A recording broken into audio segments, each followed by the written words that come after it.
자, 드디어 이제 2022 카타르 월드컵이 본격적으로 시동을 겁니다.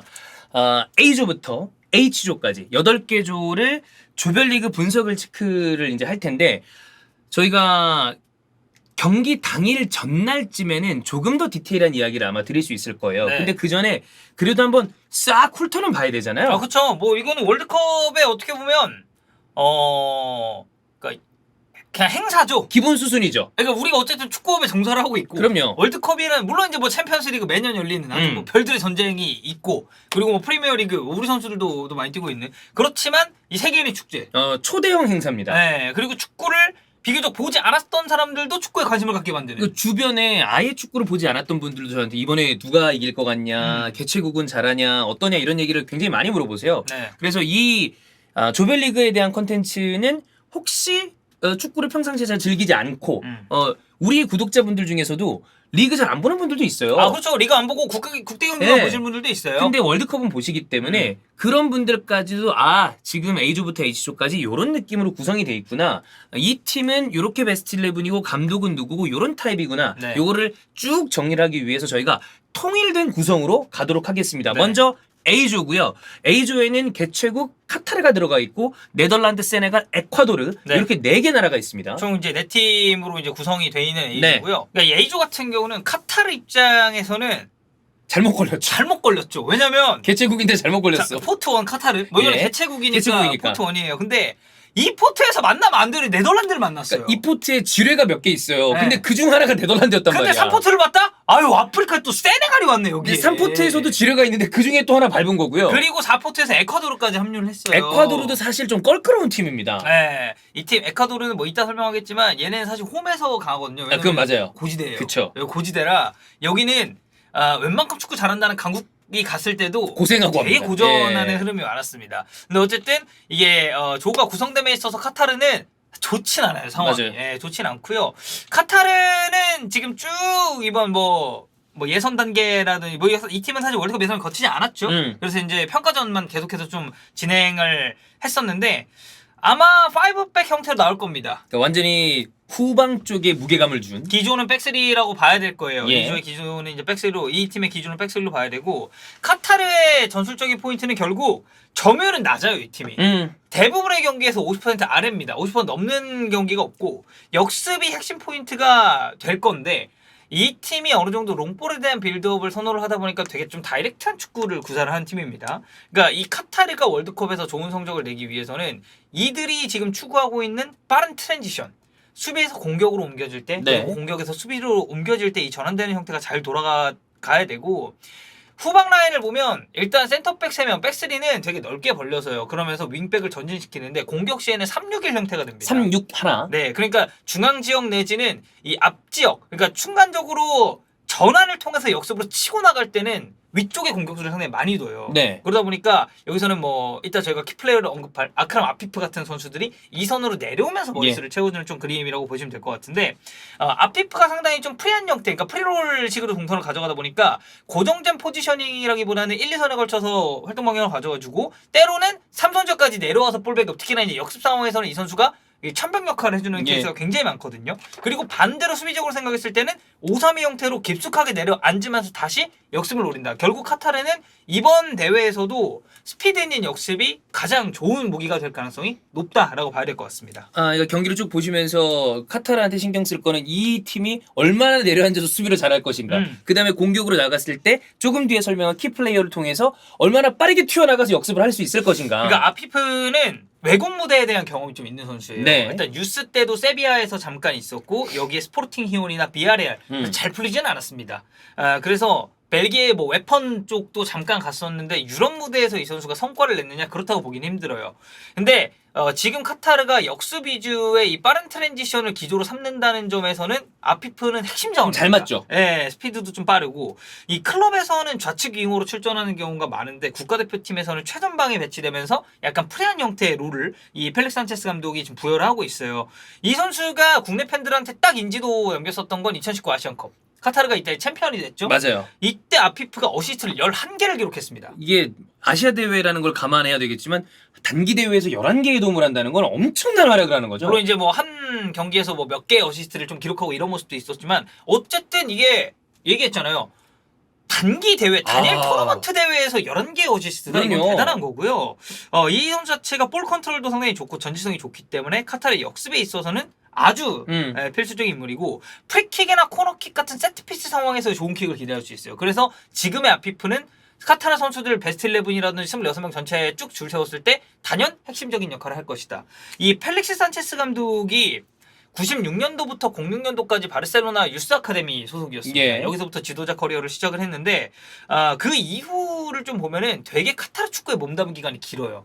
이 카타르 선수들 스카우트하고 이제 육성하는 것을 목표로 설립된 에스파이어 아카데미에서 예. 커리어를 쭉 이어갔는데 그만큼 이 카타르 선수들에 대한 이해도가 높다고 봐야 됩니다. 그러니까 협회와 이 감독이 전체적인 팀을 아예 디자인을 했다고 봐도 틀리지 않습니다. 카타르 연령별 대표팀 쭉 거치면서 2017년부터 카타르 대표팀 감독으로 취임을 했고 네. 그 과정에서는 2019년 아시안컵에서의 우승 타이틀이 분명히 뒤따랐어요. 그리고 저희가 카타르를 볼 때 제일 이제 좀 중요해서 경계해야 할 부분은 이제 뭐 우리가 지금 직접적으로 만나진 않지만 생각해야 될 부분은 이 팀 지금 대표팀 합수갑니다. 예.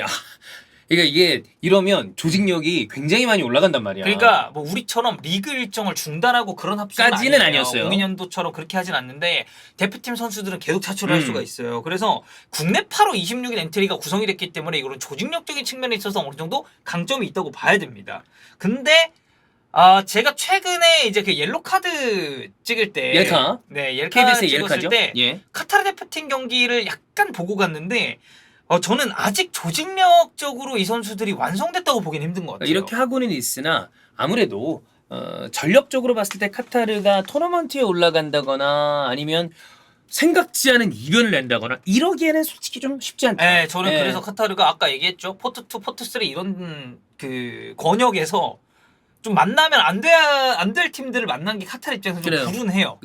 아니면 그러니까 조별리그가 잘 걸리면 개최국들이 사실 개최국 버프를 많이 받습니다. 네. 특히나 지금 이번에 카타르 월드컵은 사상 초유의 겨울 월드컵이고 그렇죠. 그 다음에 위치로 봤을 때도 중동에서 치러지는 첫 월드컵이기 때문에 생각지 않은 이변이 나올 수도 있겠으나 그들의 전력 2, 3포트 네덜란드와 세네갈의 전력을 봤을 때 카타르가 이변을 일으키기는 좀 어려울 것이다. 네, 그렇게 좀 봐야 될 것 그렇습니다. 같습니다. 자 그러면 2포트 네덜란드로 가겠습니다. 일단 지금 나오는 게 베스트 11입니다. A조의 1강이에요. 네. A조 1강이다. 1강이다. 봐야 될 것 같고. 네. 이 팀은 바날 감독이 부임하면서 굉장히 조직적으로 좋은 팀이 됐습니다. 루이 바날 감독은 아마 축구를 좋아하시는 분들은 맨체스터 유나이티드 감독으로도 들어보신 이 감독일 텐데 네덜란드 감독들이 우리 대표팀을 이끌고 4강을 갔었던 히딩크 감독도 그렇고 아드보카트도 그렇고 그렇죠. 베어백 감독도 있었고. 그 네덜란드 감독들을 쭉 보면 굉장히 좀 특이한 게 항상 약간 퐁당퐁당입니다. 좋았을 때는 굉장히 좋은 성과를 냈다가 또 한 번은 확 내려와요. 사실, 바날 감독도 좀 왔다 갔다 하는 편이에요. 사실 뭐 제가 방금 언급 안 했지만 조봉래. 본프레레 감독. 본프레레 형님도 우리가 네덜란드 감독들이랑 참 연이 깊다. 많아요. 그러고 보니까. 많았어요. 네. 예, 본프레레 감독도 이 대표팀 커리어를 쭉 놓고 보면 퐁당퐁당 맞아요. 흐름이긴 했어요. 바날도 약간 그런 느낌이 있는데 일단 네덜란드 자체가 백스리를 기반으로 상당히 조직적인 움직임을 네. 보여줍니다. 유리안 팀버가 이제 주로 이제 우측 스토퍼로 이제 출전하는데 아약스 출신의 선수. 그렇죠. 이제 팀버 위치에 따라서 이 우측 스토퍼가 상당히 전진을 네. 많이 해요. 그래서 백포 형태로 되게 유연하게 바뀝니다. 네덜란드는. 그래서 이게 팀버가 라이트백 위치로 올라갔을 때 dum프리스는 조금 더 자유로운 형태로 전진을 할 수가 있고 상황에 따라서는 반다이크를 제외한 센터백 한 명이 미드필더 진영으로 가담해서 숫자 싸움을 진행합니다. 이거는 네이선 아케가 될 수도 있어요. 예. 그리고 네덜란드는 제가 지금 베스트 11은 예상 베스트 11은 뭐 해외 언론도 많이 참고를 했고 제가 네덜란드 대표팀 중계할 때의 기억도 좀 되살려서 찝어봤는데 뭐 중원 자원들도 프랭키 덩이나 다비 클라센 여기에 뭐 마르틴 더룬 같은 네, 또 더룬. 좋은 자원들 여기 뭐 베르하위스 이런 선수들이 포함이 될 수가 있어요.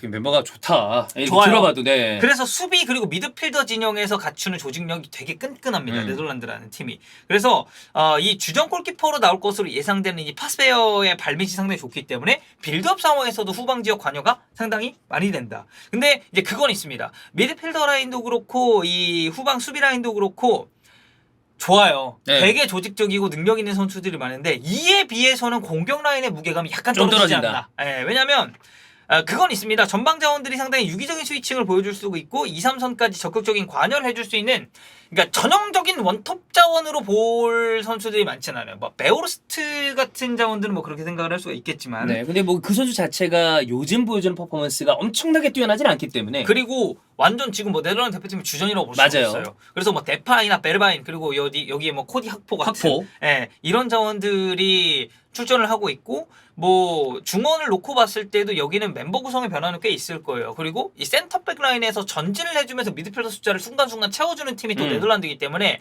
수비 미드필더의 조직력은 아주 좋다. 다만 전방에서의 무게감은 살짝 이 우승권으로 치부하는 팀들과 비교했을 때 차이가 좀 있죠. 떨어질 수 있다라고 네. 생각을 해야 될 것 그 같습니다. 네덜란드를 보실 때는 이 팀이 과연 골을 제대로 넣을 수 있을 것인가, 공격진의 어떤 집중력을 좀 보면 될 것 같고, 자 그러면 네덜란드 대표팀의 키 플레이어를 봐야 됩니다. 아무래도 반다이크 역시 얘기를 해야죠. 반다이크다. 수비 진영에서 이 좌우 센터백이 계속해서 공격 가담을 해주고 미드필더 숫자를 채워줄 수 있는 건 결국 반다이크가 보여주는 후방에서의 안정감 때문이에요. 네. 이 선수가 해줄 수 있는 역할이 되게 많고 수비력 사실 뭐 검증 필요합니까? 그러니까 반다이크는 정점에서보다는 그 큰 부상 이후에 약간 내려온 것 같아요. 근데 내려와도 지금 유럽에서 반다이크와 함께 자웅을 겨룰 수 있는 수비수는 몇 없다. 네. 세 손가락 안에 여전히 들어가는 센터백이다. 세트피스 상황에서의 가담 능력도 당연히 네. 좋고. 근데 이제 반다이크의 뭐 월드컵이 첫 월드컵입니다. 네덜란드가 월드컵과 잠시 멀어졌었던 타이밍이 네. 있기 때문에 그렇죠. 물론 이제 부상 이슈가 있긴 했지만 김민재도 첫 월드컵이거든요. 그렇죠. 그래서 첫 월드컵인 선수들이 의외로 좀 있어요. 네. 근데 반다이크한테 이게 뭐 첫 무대다 이런 건 저는 의미 중요하지 없다. 않다. 예. 네. 반할 감독은 이제 세 번째로 네덜란드 대표팀의 지휘봉을 잡았습니다. 98 월드컵과 이제 유로 2000에서 상당히 인상적이었지만 그 이후에 이제 지휘봉을 넘겨받아서는 안 좋았어요. 왜냐면 네덜란드가 2000년 월드컵 떨어졌습니다. 그렇죠. 본선에 못 올랐고요. 근데 이후에 14년도에 이제 3위를 했어요. 맞아요. 네덜란드가 브라질 월드컵에서 아르헨티나한테 졌지만 개최국 브라질을 또 잡아내면서 3위를 기록을 했는데 맨유나 이런 클럽에서의 말미 커리어는 좀 아쉬웠습니다. 다만 지금 국가대표팀에서의 활약은 아주 좋다. 팀을 아주 짜임새게 잘 만들었다라고 생각해야 되겠고요. 네덜란드는 지금 멤피스 데파이가 최근까지 계속 부상입니다. 그쵸. 그래서 이 전방 자원의 무게감이 안 그래도 약간 저조한 가운데 데파이까지도 제폼을 내지 못할 가능성이 있고 더룬도 지금 근육 문제 때문에 약간 신음하고 있는 게 있어요. 근데 뭐 전체적으로 26위 스쿼드를 큰 틀에서 봤을 때는 엄청나게 차질이 크다라고 얘기하기는 좀 힘들다. 네. 그러니까 제전력을 가동할 가능성이 매우 높은 네덜란드가 되겠습니다. 그렇습니다. 자 이제 3포트로 갑니다. 3포트는 세네갈이고요. 요게 이 예상 베스트 11이 되겠습니다. 제가 이제 여기에 마네를 넣어놓은 이유는 우리나라 손흥민과 약간 같은 이유라고 보시면 됩니다. 그러니까 마네는 여러분이 다 보셨겠지만 기사를 통해 접하셨을 거예요. 일단 부상입니다. 지금 우측 비골 네. 쪽에 이제 문제가 있다고 하는데 뭐 지금 뭐 주술사를 고용했다. 이거는 그런 얘기가 있어요. 뉴스이긴 한데 아무래도 이거 그렇게 해석하면 될 것 같아요. 어떻게든 마네가 뛰고 싶다라는 의지를 보여주는 거죠. 그만큼 간절하다는 거고 진짜인지 아닌지 몰라. 그러니까 우리도 그러잖아요. 손흥민이 마스크 쓰고 경기 나올 거예요. 나올 건데 마네도 이거는 진짜 어떻게 해서 뛸 수 있는 몸 상태만 되면 저는 월드컵 출전할 가능성 매우 높다고 봅니다. 네. 그래서 일단은 넣어놨고 이 세네갈이라는 팀 자체는 쿨리발리나 이 중원의 남팔리스 밴디 같은 자원들의 빌드업을 통한 특히나 이제 롱볼을 상당히 그렇죠. 쏠쏠하게 활용을 한다고 볼 것 같은데 모두 프리미어리그에서 뛰는 선수들입니다. 네, 세트피스 공략이 상당히 적극적입니다. 이 역삼각형 형태로 원볼란테를 기점으로 한 미드필더진이 구성이 되는데 후방 빌드업은 현대 축구의 흐름과 맞게 2-3 형태로 진행이 돼요. 그래서 일반적으로 공격을 전개할 때는 2-3-5와 같은 형태를 활용을 해주는데 풀백이 전진하면 이 발 빠르고 상당히 침투력 좋은 윙어들이 중앙적으로 좁혀서는 그런 형태로 하프 스페이스를 직접적으로 타격을 합니다. 네. 이 사이드 자원들의 1대1 능력이 좋아요. 아무래도 마네나 반대쪽으로 놓고 봤을 때는 이스마일라 사르 이 선수도 뭐 지금 왓포드에서 챔피언십 무대이긴 합니다만 초반에 공격 포인트 양상이나 이런 점이 아주 좋고 이번 시즌이 아니더라도 이 이스마일 라사르는 프리미어리그 레벨에서도 어느 정도 본인이 통한다는 걸 보여준 선수입니다. 네, 그러니까 중앙에서 보여주는 이 블라이디아의 무게감 그리고 이 선수는 스피드가 좋기 때문에 측면도 활용이 가능하거든요. 그러니까 전방 지역에서의 자원들의 이 퀄리티가 상당히 좋은 세네갈이라고 보시면 될 것 같습니다. 저는 키플레이어로 일단 마네는 뺐습니다. 왜냐면 아마도 조별리그 레벨에서는 좀 힘들 수도 힘들 있어요. 거예요. 그래서 저는 블라이디아를 조금 더 예. 주목을 해야 된다라고 보는데 이 선수가 살레르니타나에서 올 시즌 세리에 커리어를 이어가고 있는데 예. 14경기 6골입니다. 상황에 따라서는 측면 중앙을 모두 오갈 수 있는 자원이고 소속팀에서는 중앙으로만 나와요. 근데 대표팀에서는 측면 기용된 경기도 있었습니다. 그래서 이 선수 자체가 연계도 괜찮고 이타적인 플레이가 가능하기 때문에 이선 자원들에게 좀 공간을 열어줄 수 있는 역할 여기에 측면으로 기용됐을 때는 빠른 발을 통해서 상대 배후 공간을 노릴 수 있는 다양한 역할을 소화할 수 있다는 점에서 세네갈 입장에서는 디아의 활약도가 지금 마네의 컨디션이 100%가 아니기 때문에 굉장히 중요하죠. 저는 훨씬 더 중요할 수 있다고 봅니다. 자, 세네갈 대표팀 감독 체크해 보겠습니다. 알리우 시세 감독인데요. 네. 선수 시절에는 릴, 파리 생제르맹, 프랑스 무대에 있었고 버밍엄이나 포츠머스에서도 또 이제 잉글랜드 무대. 물론 프리미어리그는 아니었어요. 아마 36개 나라 중에 가장 스타일리시한 감독이 가장 아닌가. 힙한 감독. 이 딱 벤치 보면 멋있죠. 근데 아프리카 감독들이 좀 그래요. 다 멋있어요. 그 누구야? 그 카메론 대표팀 감독 같은 경우도 네. 되게 좀 그런 느낌이 있었잖아요. 스타일리시해요. 네. 그래서 이 알리오 시세는 그냥 딱 한눈에 봤을 때 눈에 띄는 유형의 감독이고 세네갈 올림픽 대표팀을 포함해서 연령별 대표팀에서 커리어를 쭉 쌓았습니다. 저희가 아까 펠릭스 산체스 카타르 감독 얘기할 때도 굉장히 자국에 대한 이해도가 높다라고 이제 말씀을 드렸었잖아요. 알리오 시세 감독도 마찬가지입니다. 네. 2015년부터 세네갈 대표팀 감독을 시작을 했고 2022년 아프리카 네이션스컵에서 결국엔 승부차기 끝에 이집트를 꺾고 이게 우승 타이틀을 들었다는 것 자체가 시세 감독의 지도력을 저는 어느 정도 뒷받침할 수 있는 근거다라고 그렇죠. 볼 수 있겠습니다. 만의 부상이 일단 최대 변수고요. 제일 크죠. 네, 그리고 이게 회복 기간이 안 나왔어요. 언제쯤 돌아올 것이라는 예상이 지금 좀 불투명합니다. 예. 그래서 만에는 26인 스쿼드에 들어오긴 했어요. 그러니까 나올 수도 있고 아니면 상황에 따라서는 토너먼트까지 간다 하더라도 못 나올 가능성도 있다. 네, 그래서 이거는 만의 상황을 좀 지켜봐야 될 것 같고요. 쿨리발리의 경우에도 제가 이제 뉴캐슬과 최종전을 중계를 했었는데 약간 지금 좀 불편한 부분이 있긴 했습니다. 조금씩 잡고 그렇더라고. 근데 어쨌든 풀타임을 소화했다는 거는 월드컵 합류에는 무리가 없다. 근데 쿨리발리가 사실 중간중간에 부상으로 고생한 기간이 또 없지 않았기 때문에 그리고 올해 첼시로 이적하고 난 다음에 쿨리발리가 우리가 알던 쿨리발리가 아니라는 거를 조금씩 보고 있거든요. 약간 내려온 모습이 네. 있죠. 그래서 뭐 이런 정도의 변수 정도만 세네갈은 체크를 하고 체크를 하면 될 것 같은데 아무래도 이게 핵심 플레이어 중에 에이스라고 할 수 있는 마네가 좀 그렇죠. 제 컨디션이 아닌 게 가장 큰 변수라고 보시면 될 것 같습니다. 자, 이제 4포트로 갑니다. 에콰도르고요. 예상 베스트 11은 요렇습니다. 물론 이 영상이 업로드되는 시점에는 확정이 됐을 건데 아직 에콰도르는 26인 엔트리가 안 나왔어요. 네. 그래서 지금 43인의 예비 엔트리는 발표가 된 상태고 추가적으로 이제 저희가 뭐 해외 기사랑 이런 거 좀 참고했을 때 예상을 우리가 해보면 이 선수들이 26일에 포함되지 않을까 그걸 기반으로 베스트 11을 구성을 했습니다. 네, 약간의 변동이 있을 수 있습니다. 네, 변동 가능성은 좀 생각을 해주셔야 돼요. 그리고 이런 것들은 저희가 직전 또 개막하기 전에 나라 이 경기들에 대해서 다시 다루는 어떤 부분이 있을 텐데 그때 좀 수정을 하고 네. 그렇게 하겠습니다. 에콰도르는 4-3-3으로 아무래도 출전을 할 거예요. 메인 포메이션은 4-3-3이 될 테고 공격력이 좋은 양 풀백의 위치를 하고 있기 때문에 마찬가지 세네갈과 마찬가지로 윙어들이 하프 스페이스 지역으로 좁히는 방식을 선택을 합니다.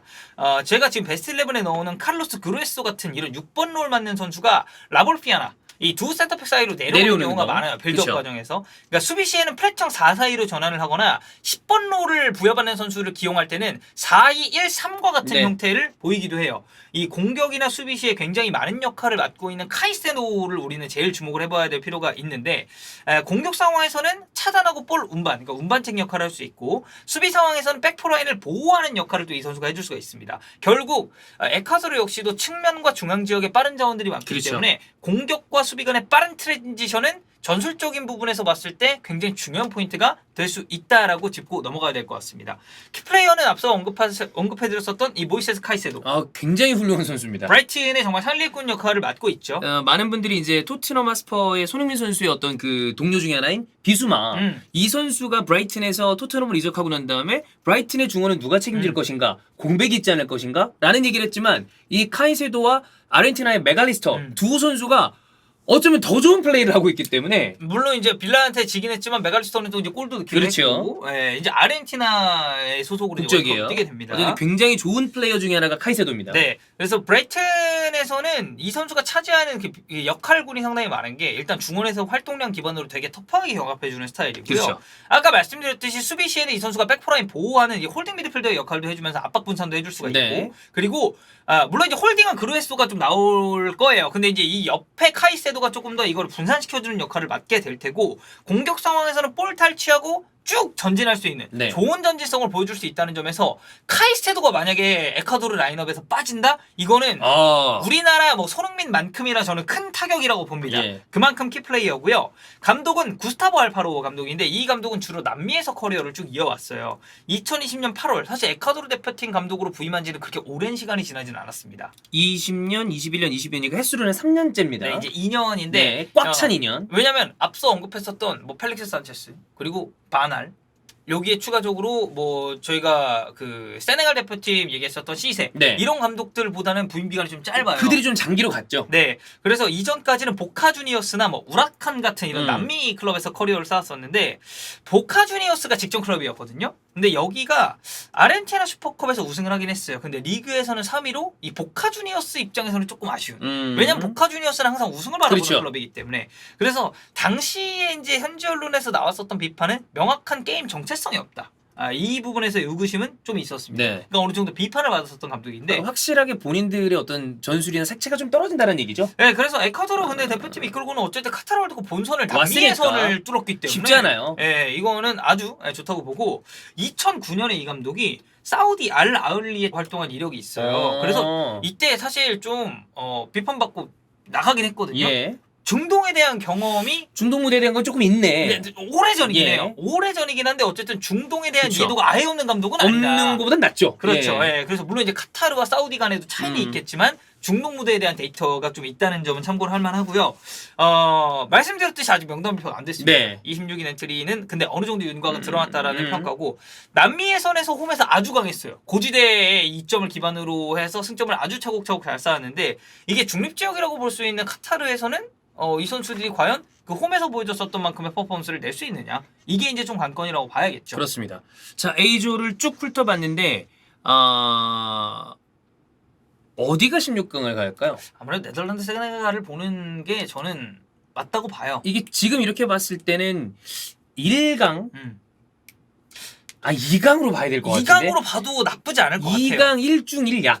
그 1약이 정도? 카타르, 1중이 에콰도르, 그다음에 2강이 네덜란드와 세네갈로 보이거든요. 굳이 뭐 좀 세부적으로 나누면 1강 네덜란드 그리고 약간 중강 느낌의 세네갈. 세네갈 이게 특히나 마네가 이 아웃돼 있는 게 굉장히 크다. 그리고 에콰도르와 카타르는 이게 카타르의 홈 이점을 생각해보면 그치. 둘 다 중약이라고 봐도 네. 될 것 같아요. 저는. 이 둘의 경기는 제가 봤을 때는 카타르가 또 그래도 저기가 해볼 만하다라고 분명히 생각이 날 거거든요. 당연하죠. 아니 네덜란드 세네갈에 비해서는 에콰도르가 상대적으로 좀 괜찮은 건 맞아요. 예. 근데 카타르 이제 뭐 입장에서 그렇다고 해서 뭐 1승의 재물이냐 이렇게 그거는 보기는 안 되죠. 예, 좀 힘들고. 네. 그래서 에콰도르가 얼마나 복병 역할을 잘 할 수 있느냐. 그리고 의외로 되게 조직적으로 훈련을 거듭한 이 카타르가 홈 이점을 어떻게 살릴 수가 있느냐가 A조에 있어서는 최대 변수가 될 수 있는 포인트라고 생각해야 될 것 같고 그래도 이제 우리가 좀 일반적인 시선에서 봤을 때는 네덜란드와 세네갈이 이 조 1위 자리를 두고 그렇죠. 좀 다툴 가능성이 꽤 높다라고 봐야 될 것 같습니다. 그렇습니다. 자, A조 이렇게 쭉 훑어봤고요.